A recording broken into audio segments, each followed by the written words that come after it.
says the Iran bill being debated will ensure more participation in a gravely important matter. The bill is aimed at giving Congress and the American people a say in reviewing and approving an international agreement with such wide-ranging consequences. House Speaker John Boehner says Congress should absolutely be able to weigh in on any nuclear deal with Iran. We shouldn't just count on the administration who appears to want a deal at any cost. Millions of health records nationwide are being stolen or hacked, according to a new study which says the problem is getting worse. Rita Foley reports. Thieves or hackers are getting millions of patient names, addresses, social security numbers, and information on the nature of the person's medical problems. The study from Kaiser Permanente is in the Journal of the American Medical Association, which says some patients are now reluctant to give doctors sensitive information about mental health problems and substance abuse, for example, because they fear hackers will find out about it. The study didn't examine what the bad guys are doing with the information, but experts say they may be trying to get medical services fraudulently.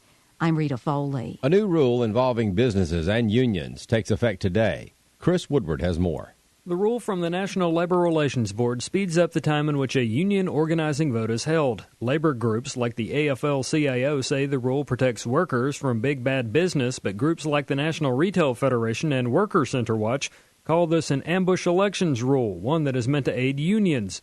Ryan Williams is senior advisor to Worker Center Watch. Well, the NLRB is implementing a new rule that will dramatically shorten the amount of time before workers can vote to join a union, which is long been a goal of the NLRB, which has been stacked with Obama cronies and former union employees.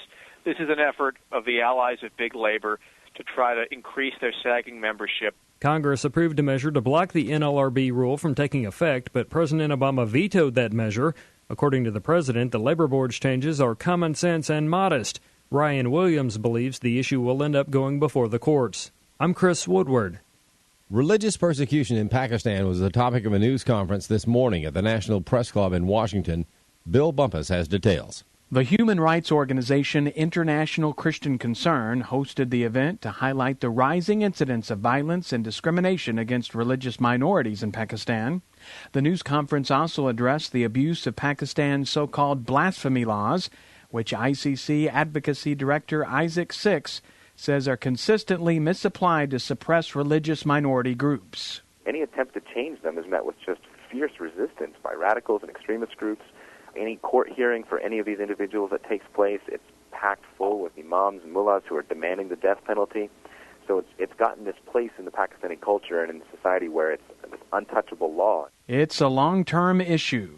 If we don't continue to look at it, if we don't continue to address it, if we don't continue to take steps to push for its revision, it's not going to get any better.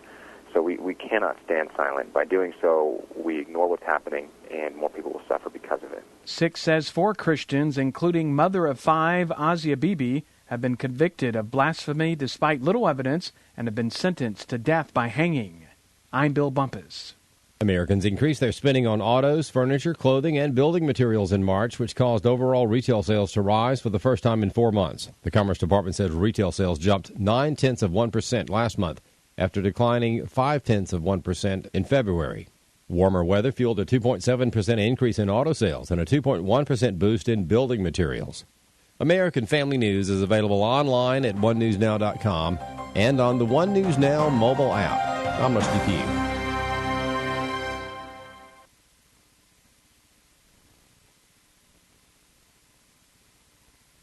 100 days, 100 subscribers at $7 will bring FirstAmendmentRadio.com to the minimum level necessary to sustain it through 2015. Go to support.FirstAmendmentRadio.com. $7 a month. Really, you can afford that for our Protestant First Amendment rights and the gospel of the kingdom message. Where your heart is, there will your treasure be also. Go to support.FirstAmendmentRadio.com.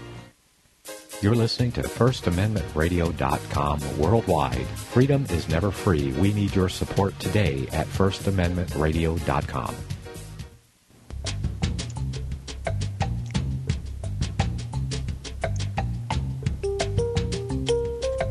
Hi, folks. Barry Chamish here. I got a good show for you. I do my best. I really do. Look, first guest, let's start with Charles Stone. Charles, are you there? Yes, I'm here. Is that Barry? It sure is. All righty. I went through your notes, and let's do it, Cliff's Note style. All right? Right, sure. First of all, what is Fabian socialism? I know who Fabian was, and it's unrelated to socialism. What is it? Well, Fabian socialism developed in the 19th century in Britain as in response to the kind of the conditions for the working class people there, white slavery and so forth. And it was a response to the social structure of that time that kind of made the working class slaves to at least certain parts of the working class slaves to the elite, so to speak. All right. And it was, you're saying it was good then.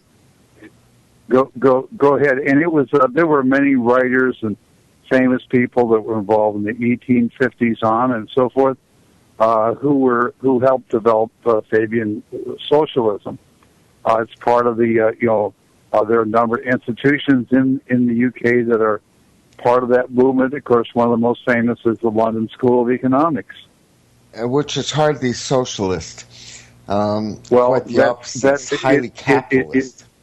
It did come from that movement, but that the type of socialism that developed, especially after World War II, in the United Kingdom and in UK, ended up finally bringing the country down where Adolf Hitler failed, so to speak. Well, let's go in order. We're talking mid-19th century, and are you saying it started off, a good movement? It doesn't end that way, according to your notes. Well, no, it's a movement that came from the labor conditions, started with the labor conditions from that period of time, and then developed into a lot of other. It had many other aspects to it, but especially as it led to the Marxist unions in the mid 20th century and so forth in the UK. That was something that ended up bringing the country down, and that was, it's a pretty well established. It wasn't headed that way. If I've got, again, I think I have your notes right. They're a little confusing. Okay. I want you to know that. But what you say is from 1850 on, they were good guys. 1850 on, it was what? They were good guys. Well, they were good guys to a certain extent. That there was. Let's put it this way: there was the original union movement that tried to bring some positive changes and so forth, and that this movement was overcome, or was it lost out, or the Fabian socialist movement kind of gained control of the unions and the socialist movement in the United Kingdom. And so initially they were good guys. Well, I think you could call them good guys. It includes at least one of my ancestors, so I like to think of it that way. But I think it was originally came about for some very, very important, for some actually pretty dire reasons, No, I don't. Now, look, I'm reading you, and your family were miners who had a union, but what you're claiming is they were taken over by the Fabian socialists, and that wasn't good for let's them. say that the early mine union leaders that were trying to to bring some changes to these fairly dire circumstances that occurred at that time in the 1850s and 60s, but they eventually lost out to the Fabian socialist movement that took over the unions and other organizations of that type in the United Kingdom. That's what I was trying to say. That maybe you're confusing. What you're saying is your relatives had a union previous to the 1920s. They were doing good for the miners until the Fabian socialists took them over. And it's very confusing, by the way, your explanation. Right. See if you can sort that out. That's kind of my opinion, that the early union movement was generally a good movement and was against some very dire circumstances that occurred in the labor situations of that period of time. But eventually they were taken over by a different group of people who had a different agenda, and eventually caused serious problems in these countries, and eventually brought down the United Kingdom. When was the United? Hold on. Now that's a mouthful. When was the United Kingdom brought down? Let's say after World War II, that the United Kingdom survived the World War II period, and then at that time is when the kind of Fabian socialist movement kind of took control of the country. Well, you said they started in the 1920s, but you said they also started in the 1850s. So I'm doing my best to be honest. That's when the intellectual basis of it was laid, and the books were written, and that there are a number of different aspects to Fabian socialism, and the actual union movement is only part of it. Not entirely, not yet. We'll get there. Okay. So, well, who, by the way, in the thesis 1850s was influencing anyone? Who was influencing England? In the 1850s. It was a time of white slavery in that country, and as I said, several parts of the labor sector, especially in the mines, and there were a lot of excesses that occurred, and things that were and a lot of that led to emigration from the United Kingdom too. That all parts of the country had serious. There was a serious emigration from the. Well, apparently you lost, gained, whatever. Immigration to America, but your grandfather, again, your notes, he stayed and was a local union leader before the 1920s when the Fabian socialists took over the union. Yeah, well, the original this original non-union story started in the 1860s with my great-great-grandfather, and then my grandfather was active and was a local president in the United Mine Workers in the United States in Pennsylvania up until about 1920. So there were several aspects of the story, but I was just giving those as examples of what I think is a working history of how all this developed in the UK and in the United States. Well, I brought it up because we're going on to other things that are wider and broader and so forth, but I still don't have the basics exactly. If you lost all your relatives, except for one grandfather who was a mine leader until the Fabian Socialists took it over in the 20s and ruined his mine union. Am I getting this right? Well, it was kind of, I'm not saying it was a more gradual process. In other words, there was a famous mine union leader who kind of took over the mine union his name was John L. Lewis. And historically, he's credited as being one of the first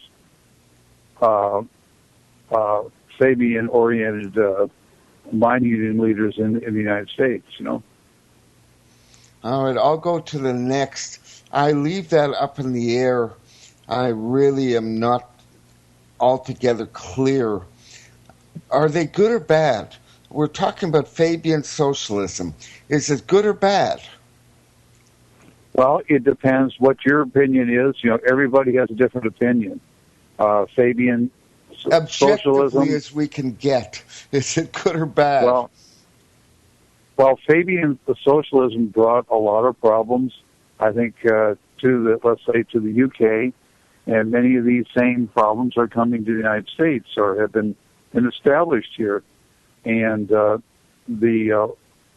may portend for long-term similar outcomes as occurred in the UK here in the United States.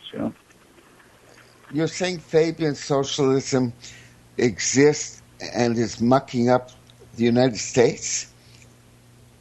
And it's much what? Exists and is mucking up the United States somehow. Well, kind of. That's what I'm saying, is that some of the similar processes that brought down the UK have been going on for some time in the United States. And they originally started with some of the union and other, not only union, but other organizations that originally started in the UK, Yeah, but look, in recent years, the loss of unions in the States has allowed a very tiny minority who managed to get their fingers into the money pot to really wreck the United States way more than the unions. Look, I'm not a big union or a big banker fan, but... Right, yeah, I understand what you're saying, but that you need protection, my goodness. Right, I agree. That's the point, that unions are needed, but the type of union that developed over the years in the United States created a lot of problems, and that is part of what has led to the current situation in the United States in terms of wage and income disparity. Well, more than that, there's no protection. Look, my group of people are educated. They thought there'd be, security in their life by now, but they have no protection anymore. They're left. I'm amongst them. What the heck? Right. Well, I agree with you I agree that there should be some sort of union and protection, but the problem is the type of union that developed over the years in the United States and then earlier in the UK. They took payoffs. The leaders took payoffs, and they were mobsters. We recognize the problems. You know what? We're talking, the wealthy are getting away with crimes. It's unbelievable. They don't, you get some patsies, but the big ones can collect tens of billions in assets. It's absolutely obscene right now what they're getting away with, and it's coming straight out of our pockets. Well, I'm just telling you that this is all part of the process that occurred prior to what we're talking about now. There was a process that occurred that, again, which I believe was similar to what happened in the UK in terms of the unions in the United States, and that is an important part of what caused the situation that we have now. And there should be unions that could give reasonable protection to people, What? That would be nice. But I'm saying that the type of union that developed over the years was, ended up not being in the long run. They were what? Their leadership was bribed, and look, we know this. It's no secret. The mafia took over major unions, and it got really, really very criminal.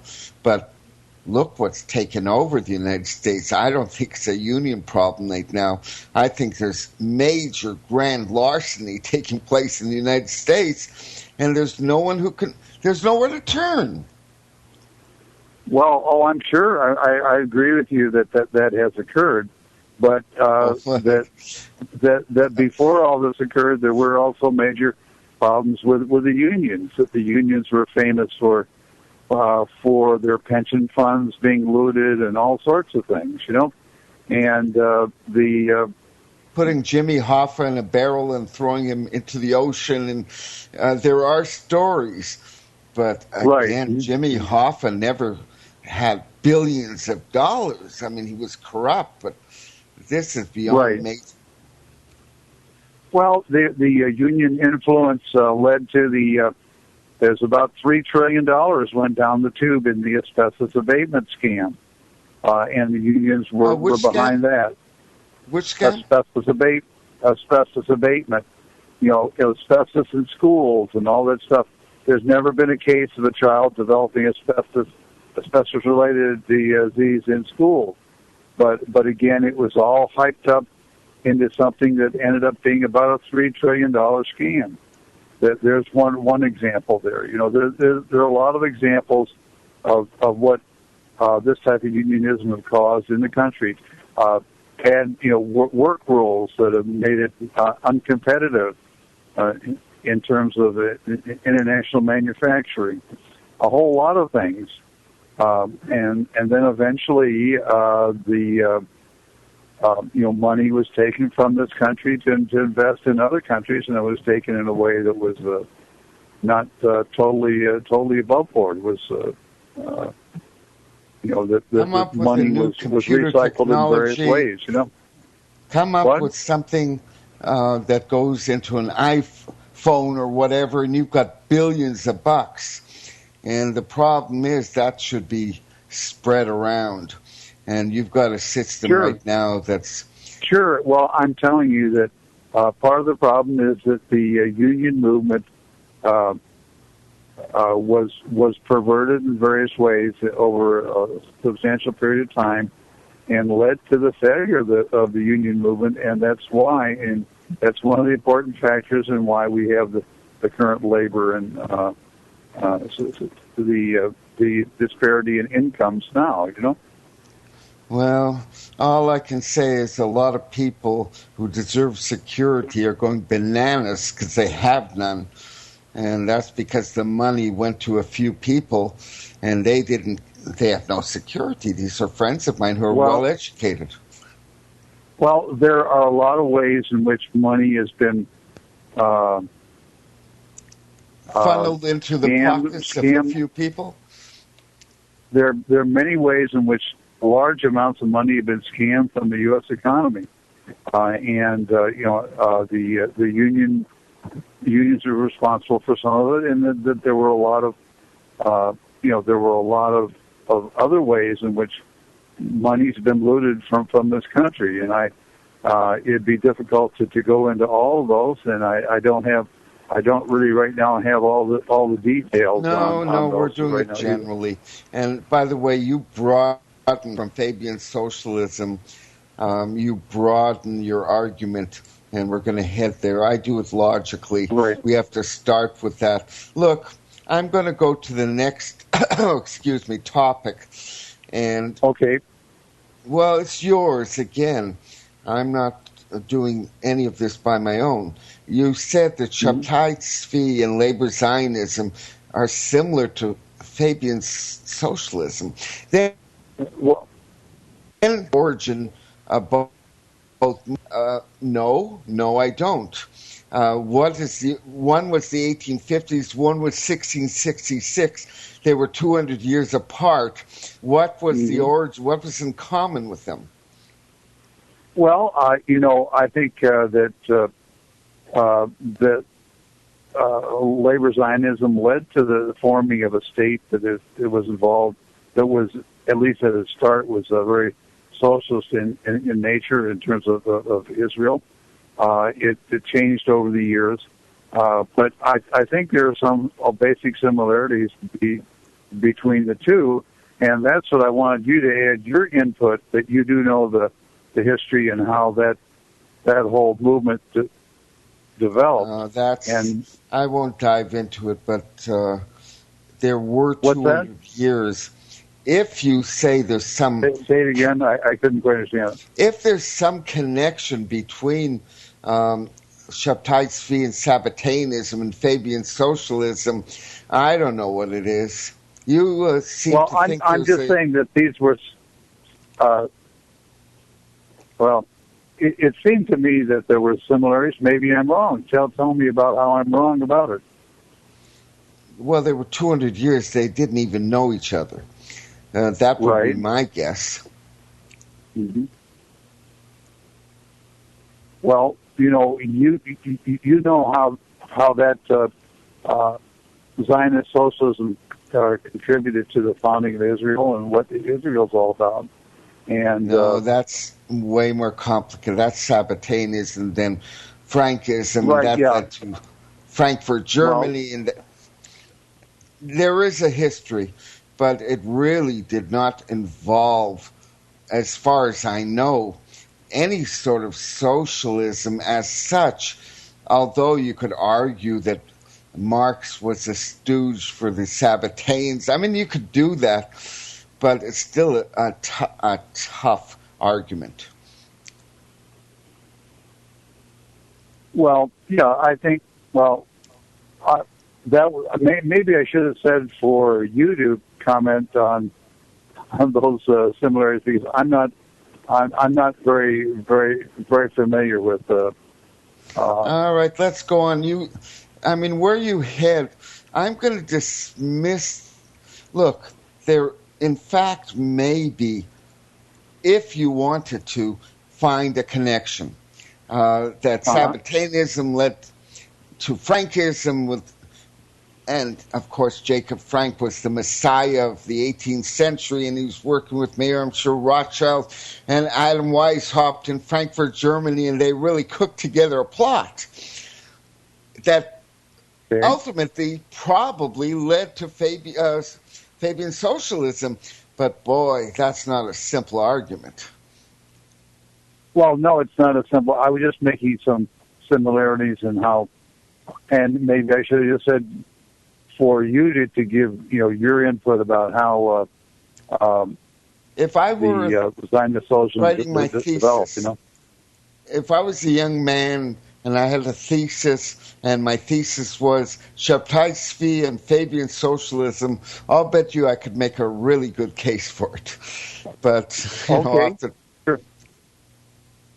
the top, it's really deserves a lot more research. But off the top of my head, I understand. I understand. Charles, we have to take a short break. I think we're getting somewhere. We're next going to Tavistock, and you'll expand like crazy coming up. So be prepared, okay? In 3 minutes' time, we go to Tavistock. And mind control and all the rest coming from Fabian socialism. Tough argument. I'll see you in 3. This is Barry Chamish. Guest is Charles. Okay.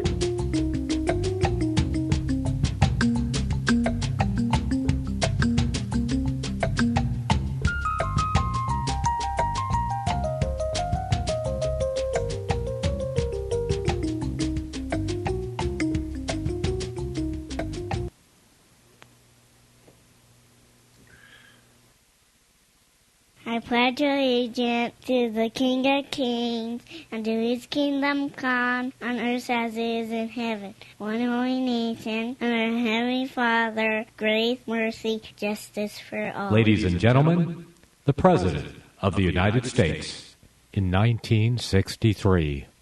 The very word secrecy is repugnant in a free and open society. And we are, as a people, inherently and historically opposed to secret societies, to secret oaths, and to secret proceedings. For we are opposed around the world by a monolithic and ruthless conspiracy that relies primarily on covert means for expanding its sphere of influence, on infiltration instead of invasion, on subversion instead of elections, on intimidation instead of free choice. It is a system which has conscripted vast human and material resources into the building of a tightly knit, highly efficient machine that combines military, diplomatic, intelligence, economic, scientific, and political operations. Its preparations are concealed, not published. Its mistakes are buried, not headlined.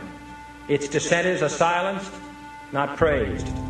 No expenditure is questioned, no secret is revealed. That is why the Athenian lawmaker Solon decreed it a crime for any citizen to shrink from controversy. I am asking your help in the tremendous task of informing and alerting the American people, confident that with your help, man will be what he was born to be, free and independent. Ladies and gentlemen, the President today. You were both in Skull and Bones, the secret society. It's so secret we can't talk about it. What does that mean for America? It's so secret we can't talk about it. What does that mean for America? I've got a vision for what I want to do for the country. See, I know exactly where I want to lead. It's so secret we can't talk about it. What does that mean for America?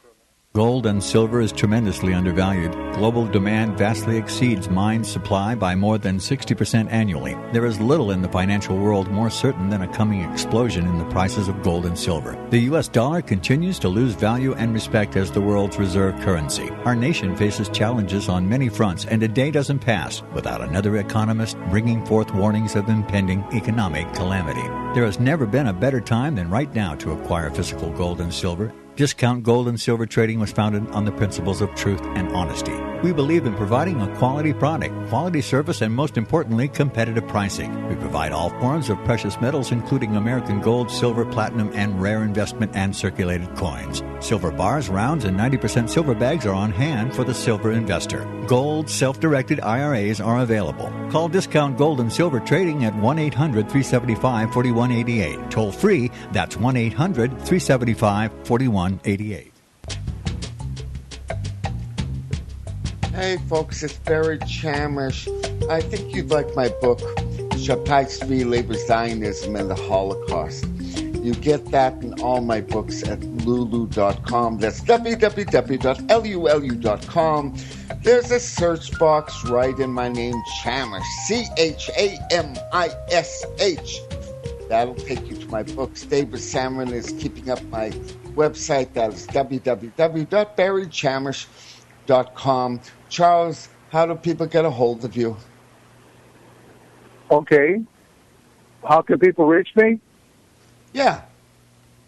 Okay, my email address is dcchuck47@gmail.com. Do that again. dcchuck47@gmail.com. That's not a website. That's your email no, address. My email address. Let me give you my website. Yeah. It's www.washingtontiger.weebly, WEEBLY.com. You got to do. You know what, folks? We're archived for a week at www.libertyarchives.com, but you can get the address that way. But one more time and spell it out this time. Your website. Okay, it's www.washington, WASHING, Tiger, Tiger, Weebly, WEEBLY.com. Wow, that's a killer. You got to get an easier address. All right. By the way, before we go on, you're going to be delighted with me in the next few days, maybe even tomorrow if I get the energy. I've got a connection with labor Zionism and the new Jewish leader, whether he wants to admit it or not, of Greece, and of the takeover of the Ukraine, all by this George Soros. And I've got solid stuff for you in the next few days that's going to help your case with really good research. Okay. I'm going to make this a good one. All right. Okay. Just so you know. And just so my listeners know, watch out. A good one by me is coming up. I've got all the material in front of me. Just sorting it out is all that's necessary. Okay. Now let's go to Tavistock. Now, this is very complicated. You're saying that Tavistock plays a major role in mind control. First of all, what is Tavistock? Tavistock originally is actually still a small town or a village in Devon in southwestern England.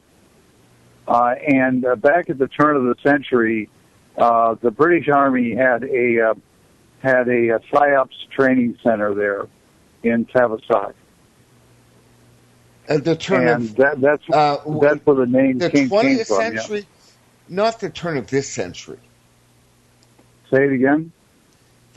Not the turn of this century, maybe of the previous century, or even before. Yeah, it was at the turn of the 20th century. I meant is when I don't know exactly when it was established. I meant it. So it's been over 100 years ago that was established, and the British Army was doing at least relatively primitive to in terms of what we have to today, PSYOPs type of training back in those days too. You know. Well, no, I don't know. Fill us in. Say again. Fill us in. I don't know if the line's poor, but no, I don't know. What is PSYOPs? Make the issue better for us. It meant it generally means psychological ops training, and various people were brought in from other countries, and it's pretty well documented that Adolf Hitler himself was trained there around 1912 for several years. He was in the UK for several years. I went looking for any verification. I mean, I got rumors, but I didn't get any proof that that's true at all. Mm-hmm. Well, there are some places you can find on the internet. I found some indications that this occurred, and I have found some documentation. I'd be happy to email those to you. Please. Over the next day or so. I got those out for another associate several months ago. Yeah. Look, if it's truly provable, all of our history, everything. Look, in 1912, how old was he? He was fought in the First World War. He was in his he would have been 18, let's say. I'm not exactly sure what his age was, but I think he was groomed in various ways, and he is the illegitimate grandson of one of the members of an elite financial family, one of the Rothschilds. His grandmother was a maid to the Viennese Rothschild. Yeah. There's a whole lot of documentation about that. All right. You know what? If you can actually prove, not rumor. Rumor doesn't count. If you can actually, I've heard that, by the way, and I've never, ever believed it. The proof was it was nothing more than rumors. The best was rumors. Well, this is something that is not going to be advertised by any of the parties involved. You know, these are events that these parties have been trying to cover up for 100 years. You know. No, and so it's not so easy to prove it. But I will try to forward some of those emails to you, Barry. Again, when you head into this territory, you've got to be really, really certain, or else, again, it's rumors. Now, what you're saying is that Tavistock goes back to the Black Venetian nobility. What is that? What I'm saying is that the financial interests that are behind Tavistock, that was one of the sources of the financial interests. That there were a number of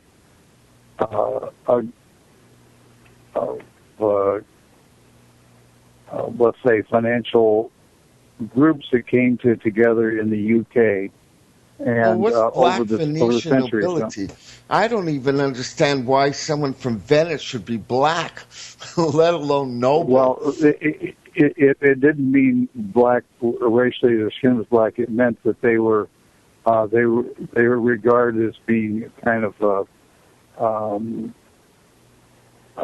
well, I don't know what the word might be, but that there were a few surviving noble families that accumulated wealth from the decline of Venice, and that these people got. There were a couple that hated each other, and their children got married and then killed themselves. I'm aware of that. If that's what you mean by Venetian nobility. No, these were people that eventually moved and took their money to the UK, to London, and other various groups that joined also the wealthy groups in Britain. The church, the Bank of England was started during the period of by William the Orange from Holland. There were a number of by the way, when was this? Let's have some dates here. When was William of Orange of Holland? When did he rule? Let's put this in perspective now. Well, I can't. I don't have the dates off of the top of my head. Approximately. There were a number of various historical and other movements that developed the financial structure in England. And it ended up the Rothschilds are another group. They're very, very prominent in all this too, and they're the best known publicly. But there are many others. But and then again after World War II, when the British Empire collapsed, those financial interests collapsed into the city of London, and it added further to the. Wait a second. Let's not get lost here. Collapsed. It means that the money collapsed. What happened after World War II in London? It's not the money. It's not the money collapsed. It's the empire collapsed, and the financial interests that were behind that, and the money that they were able to get out of those countries was brought back to England, and kind of part of this city of London, financial well, no, empire. that's very important. You're saying the London School of Economics is somehow tied. Look, I know Fabian socialism is part of this, and Black Venetian nobility is part of this, but now you're adding the London School of Economics that used Tavistock and its mind control experiments Look, this is very... I'm not saying that the London School of Economics had anything to do with mind control experiments, you know. So how were they, again, connected? And you are saying that they are directly connected by Tavistock and Fabian socialism. And I'm reading this. I'm not getting this wrong. I'm reading it. Well, I'm just saying that Tavistock is generally applied to is one of the groups that is kind of a front organization for the huge financial interests that are centered in the City of London.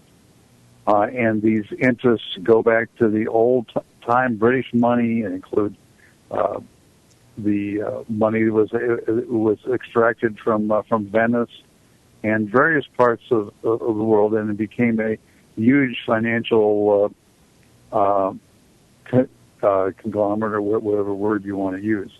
Look, if you want to push the German argument and whatever ties you're claiming Hitler had as a youth to Tavistock, I'd look at the British royal family. I mean, these weirdos did come from Germany.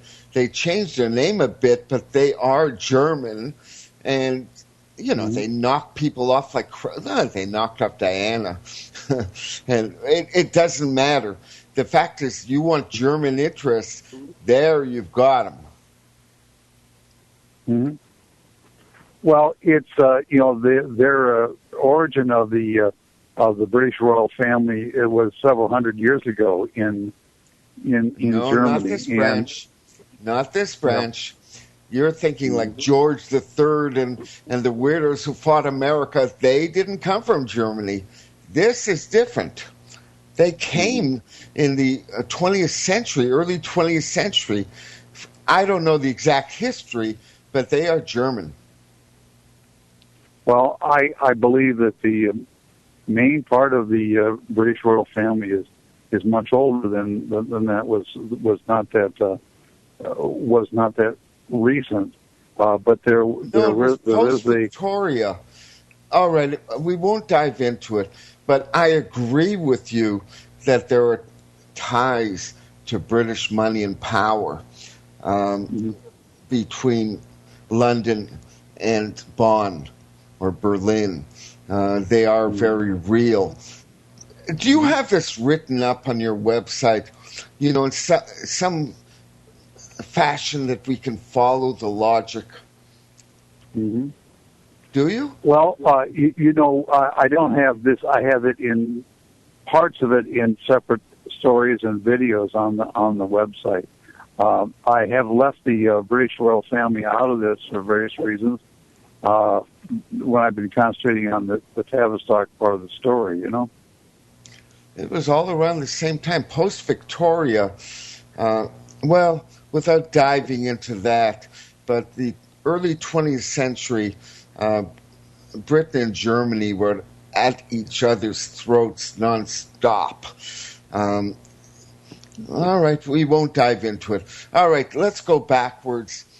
What you're saying is that this mind control was developed in a town in Devon called Tavistock. Now, no, I'm saying I didn't say the mind control was developed there. I'm saying that's where the name came from. All this was developed over a long period of time in the 20s and 1930s and 40s when Tavistock became a separate organization. It used the genius of Freud and other people to in various ways to put its finger on the psyche of the world, you know, and that's kind of where I'm coming from with all this. You're right again, but please provide examples. People have been dumbed down. All right, it's unspeakable how dumb. There's no doubt about that. There's no doubt about that. They'll believe anything. Yeah. Right. Well, I do have examples that are in that are on my website and other throw them out resources just for the heck, I have off the top of your head. What are your examples?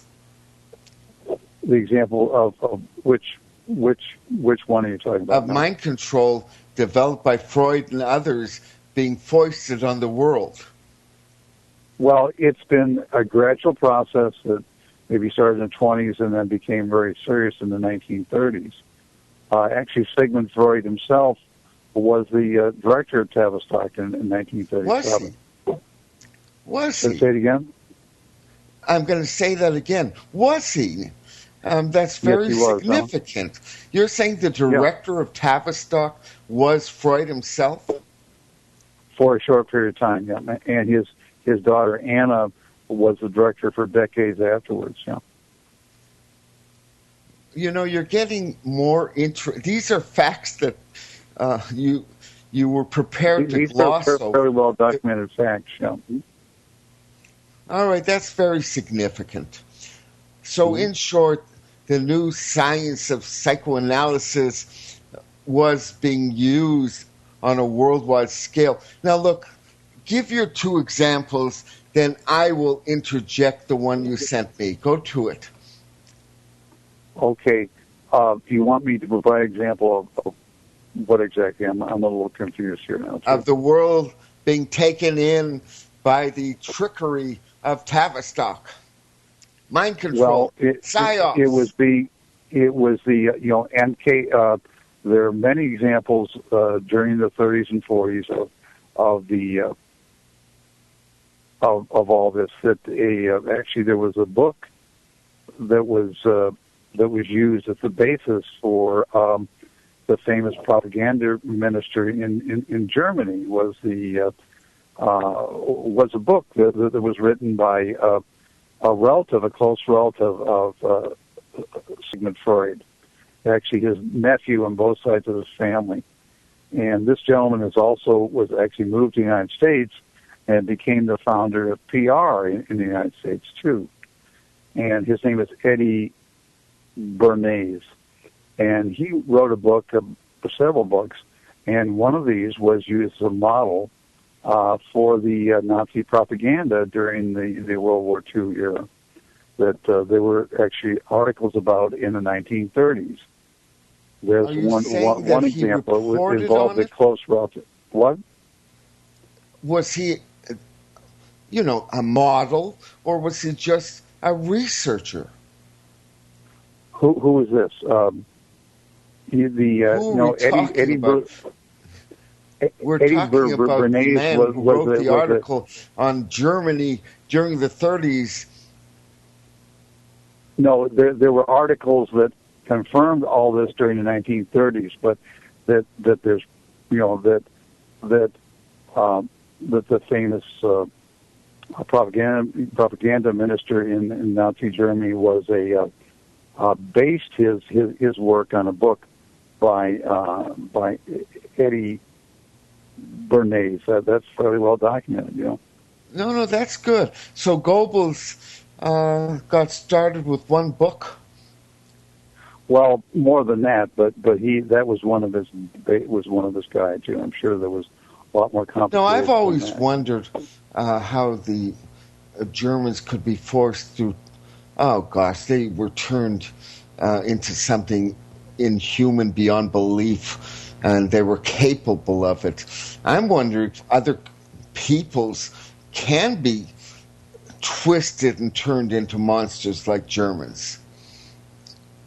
Well, I think that it was more the leadership of Germany and the dire conditions that were formed and that were forced on Germany after World War I. After World War I, when they tried to take over all of Europe. These things didn't come out of thin air. Say it again? They fought a war. It cost many millions of lives. People were stuck in trenches for 4 years. Right. It's not look, in the old days when you lost the war, there was a price to be paid. Mm-hmm. Well, the conditions that were put on Germany at the end of World War I certainly guaranteed a World War II, the whole way it was done.